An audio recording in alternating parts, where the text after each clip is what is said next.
Le corps, c'est pour le rapport intime. Mais, ce qui permet à un homme de plaire. Voilà pourquoi une chose que les femmes détestent, elles ne comprennent pas. Et c'est normal dans le monde de la femme, et c'est normal aux yeux de Dieu. Mais il n'empêche, les femmes ne comprennent pas comment un homme peut avoir son corps ici, et son cœur là, à gauche. Son corps à droite, et son cœur à gauche. Les femmes ne comprennent pas, parce que ça n'a pas de sens pour une femme. Oh, pour un homme. Mais je t'ai dit que je t'aime, non? Et pourquoi tu m'as trompé? Mais c'est pas un problème. Mais si, la femme c'est un problème, mais pour l'homme c'est pas un problème. C'est pas un problème pour l'homme. Pourquoi? Parce qu'il a le mandat de reproduire l'espèce humaine. Donc lui, il faut planter sa semence partout où il peut vraiment. Je suis en mission. J'ai été envoyé depuis le jardin d'Éden. Ça c'est la pensée de l'homme. Les sœurs, non, les femmes ne peuvent pas comprendre ça. Et je ne dis pas que les hommes ont raison, parce que c'est pas la volonté de Dieu. Mais je dis que c'est comme ça que l'homme naturel, l'homme animal, pense comme ça.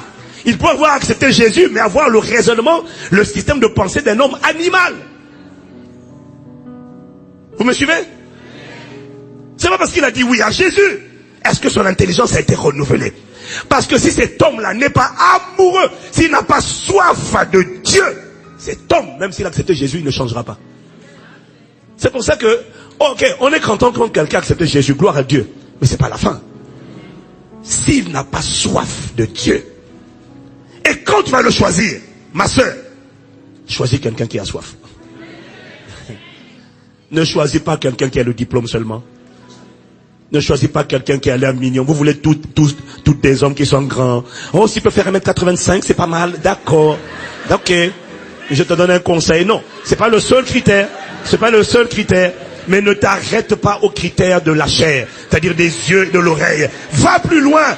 Parce que quelqu'un qui a soif. Quelqu'un qui a soif.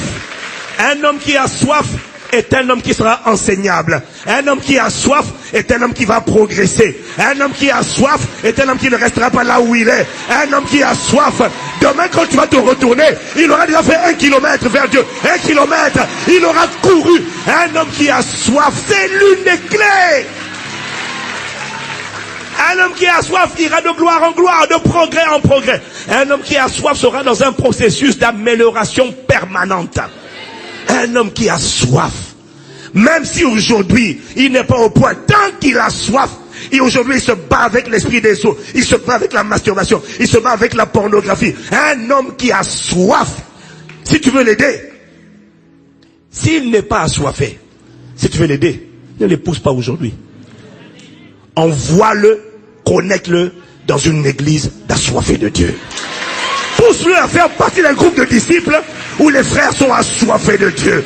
Parce que la soif est contagieuse. La soif se transmet. Ne t'engage pas. Ne dis pas je t'épouse tout de suite. Dis frère, prends-le par la main. Recommande-le à un frère.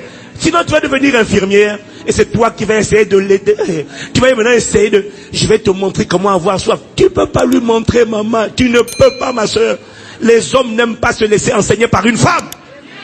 Enfin non, par leur femme. Non, c'est par leur femme.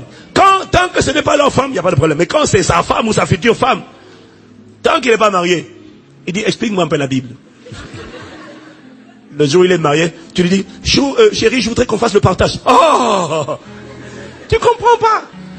Il n'a pas, pasteur, il a changé. Il n'a pas changé. Il est redevenu normal. Il a arrêté de se déguiser. Il a arrêté de se déguiser. Est-ce que quelqu'un me suit? Je vais toujours te ramener à la soif de Dieu. Parce que c'est ça qui détermine l'accélération que quelqu'un va connaître dans la vie. Tu dis, il a l'air bien. Il a l'air bien, donc quoi? S'il n'a pas soif de Dieu, il va éteindre ta soif.